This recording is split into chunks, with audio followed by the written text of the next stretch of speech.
everybody. Welcome back to another episode of Black Tea. We are that series that is all about Black women in advertising, hosted by Muse by Cleo. I'm your host, Michelle Lawrence, and I am so glad to be joined today by Ashley Richardson-George. Hey, girl. Hey, how are you? I'm good. How are you? I'm doing good. The kids are back in school, and that's really all you can ask for right now in these times. Oh, after all this time, I know you're ready for that. Please tell the people what you do and where you're based. So I am the chief of content at Circus Maximus, and I'm based in New York. Okay, cool. How did you get into advertising, and did the way that you found advertising inform your position on diversity in the industry at all?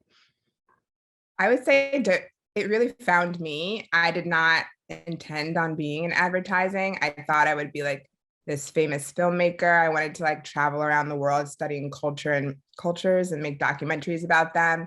Yeah. And then I had student loans. And so I got a job in marketing at MSNBC, and I started to really get into social media. And then I found a entertainment startup where I was doing social media and marketing. And after a while of that, I got into what is traditional advertising and branding. And that was only 3 years ago. And entertainment and advertising are very different. And so I still feel like I'm finding my way. Diversity is really different. Towards the tail end of when I was in entertainment, that's really when a lot of Black filmmakers were like really making their strides. I got to work on Get Out and Girls Trip. And so it was just a really exciting time in entertainment. And then to come to advertising, and it was like just me, that was a little bit of a shell shock. And so I've really been focusing on diversity myself within my agency, connecting with other people, and kind of just making it a core mission for me to kind of just change the things that we see in the world. And we really have the ability to do that through a lot of different avenues in casting, through who we're hiring. I'm rooting for everybody Black, as Issa always says, and doing as much as I can in my spare time. Okay, that's amazing.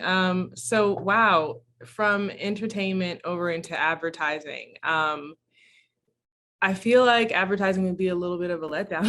A letdown after working on Get Out and Girls Trip and fun stuff like that. How are you liking it? I mean, how are you digging it? Is this the path for the foreseeable future? Do you see yourself swerving again?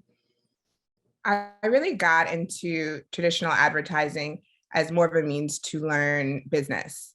My goal is to start my own business one day. I wanted to learn how to properly brand, how to properly market. A lot of the skills are transferable. And so I didn't really lose too much in equity of title or anything like that. It's not as typically exciting, but it is like a better work-life balance. My daughter definitely was like, you're traveling a lot and I miss you. And so just after talking to my husband, it was like, what's the way that I can still be fulfilled and make a difference, but also have the work-life balance that best suits my family? That might be the first time that I've ever heard of someone coming into advertising because of the work-life balance. You usually hear the other way around, like, I am tired, these agencies are running me into the ground, I'm out. So that's very interesting that I'm curious, like, how crunky it was before, if getting into advertising is like entertainment. It's 24 hours a day, and wow. I was working on movies. Movies come out on holidays. Okay. So we were working a lot of holidays. I was traveling back and forth to LA every two to 3 weeks, and so I was just missing a lot of time. Being based in New York and having my team in New York, our clients are international, but I do like block out my calendar after 5 o'clock. Not that I don't take meetings at all, but it has to be an important meeting. Whereas I was on call until 10 at my old job. Yeah. Wow. Okay. Couldn't do it. I feel you on that.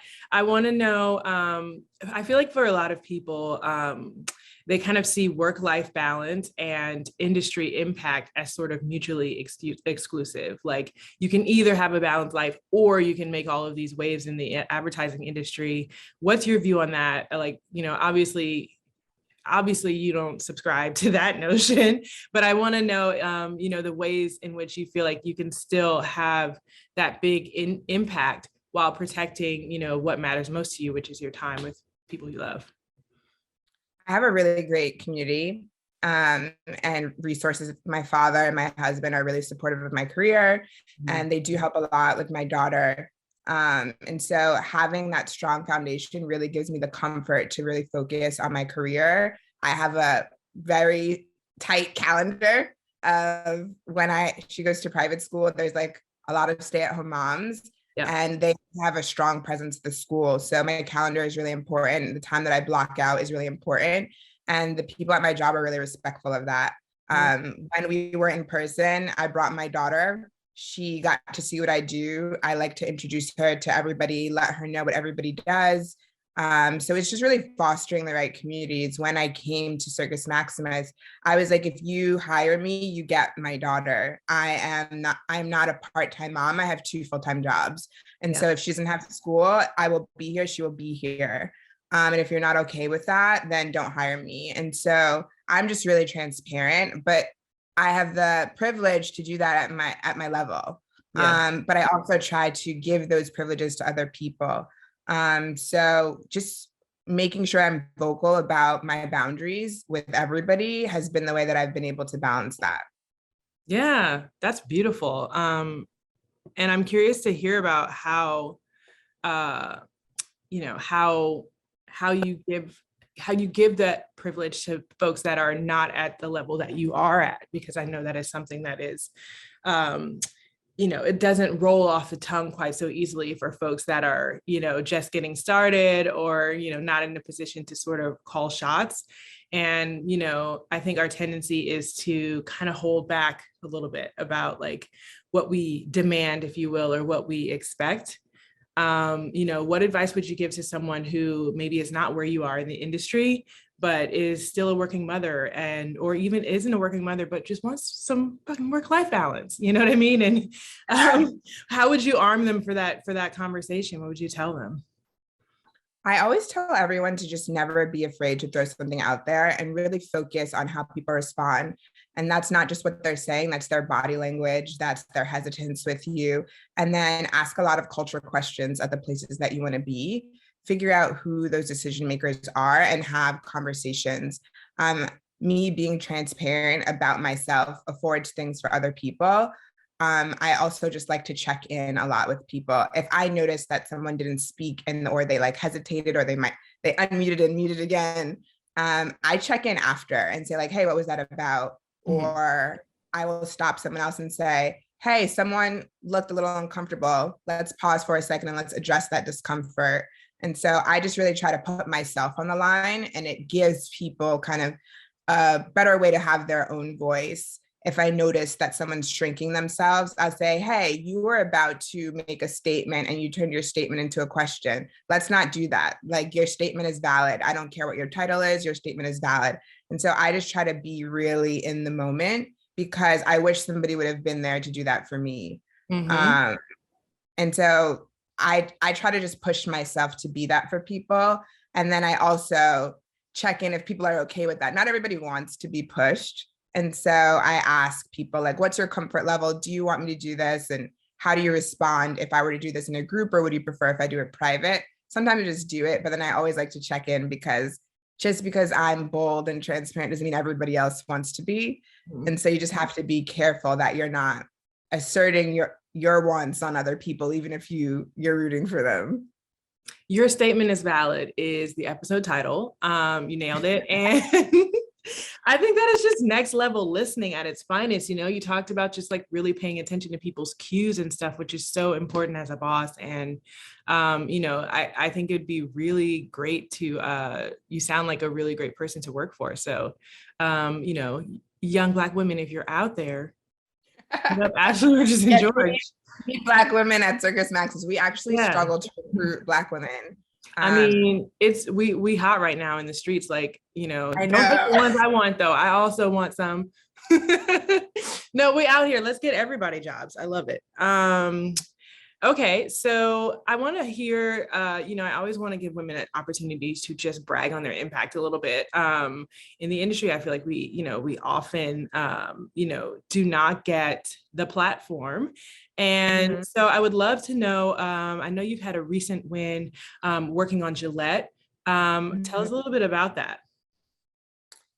We launched Gillette's first beard care line, and they were launching a little late. There are a lot of other beard care brands. And so I was really intentional with them that beards are hair. And so we're not going to say this product is for everybody. If you have products that make sense for certain hair types, let's just say that. Yeah. I think that that can be scary if that's not something that you're used to doing. But the needs of Black textured beards are not the same as the needs of other beards. And when you say something is for everybody, Black people immediately say, that's not for me. Yeah. And so we did our due diligence. They were really open with me. We interviewed a lot of barbers. We talked about hair texture, length, how you use the products. And we just cast a wide variety of barbers so that you didn't necessarily have to say, I am a Black man and this is what I use, but we cast a dark-skinned Black man. We casted Latino men, we casted white men of different beard textures and lengths, and just asked them, show me your routine.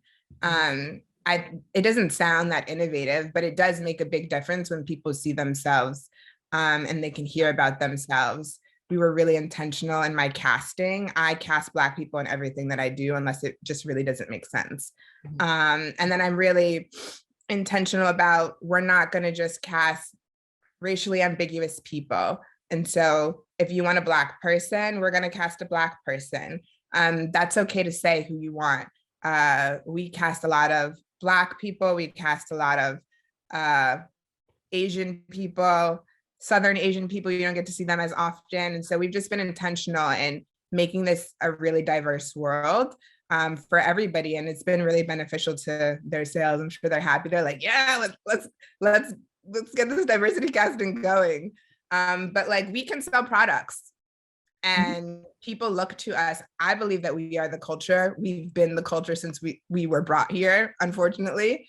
And we will continue to be the culture. And so I think that using us and giving us that equity is really important. And I think we're just going to continue to do that for that brand. We're expanding. And we've been really happy with the success. That's awesome. And any other recent wins that you want to kind of talk about on the home front? I mean, I know you mentioned you have 2 full-time jobs. So that was the win for the first full-time job. What about for the other full-time job? Any kind of major milestones we're crossing there? I just won Adweek 50 in November. I didn't know what that was because, like I said, I don't have a background in advertising, and I emailed it to my boss and I was like, oh, Adweek emailed me that I'm going to be featured. He was like, you should Google what that means. Yeah. And then I was really excited about it, but it's nice to kind of make this transition, not be sure about it, and kind of get recognized for it. So I was really excited about that. And I'm just hoping that there are more agency wins in the future. Yeah. I also recently just got on the board of BLAC. It's a P&G sponsored program to get 500 Black students into advertising within the next 5 years. Oh, I love that. So I'm really excited to be on the board of that. We're making a lot of great changes, working with a lot of great agencies in terms of diversity training, making sure that those agencies are hospitable to the students that we're putting there and giving them the great foundation that they need to work in advertising in the future. That's beautiful. I love that. Wow. So you are successful as hell is my takeaway from that. And I'm wondering what you want your career legacy to be. If you ever do hit a point where you stop working, you're like, I've done what it is that I set out to do. What will that legacy be that you leave behind? I really want my legacy to be the people that have come after me, really. I am not like a spotlight person. I think that's like my biggest flaw. I don't network myself very well. But I just love hearing things like the people that I hire that have worked for you are my best employee when they go other places. And I really like to watch all of their careers after they've left me and see what they're doing. I just really like human level communication. And I hope my legacy is that I've helped people, inspired people, and contributed to them doing great things. I think the more that you can touch other people and inspire them in those ways, they'll just do those things. And it has like a butterfly effect a little bit. Yeah.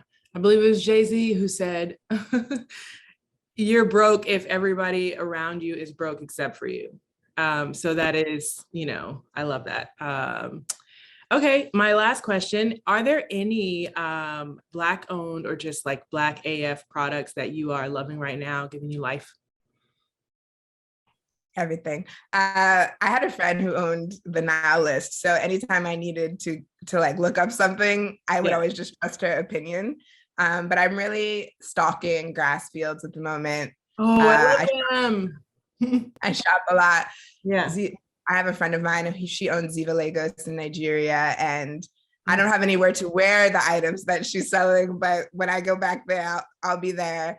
And then I also love More Apparel. They're doing really great. It's like a sportswear line. They're doing really great community work. They did a sportswear line. The sportswear line sponsors basketball leagues in the community. And so I just try to support businesses that also have community ties. Yes, I love that. So I just want to say on that note, thank you so much for coming on Black Tea and enlightening us with your journey. I think it's fantastic. I love what you're doing and I can't wait to see what you do next.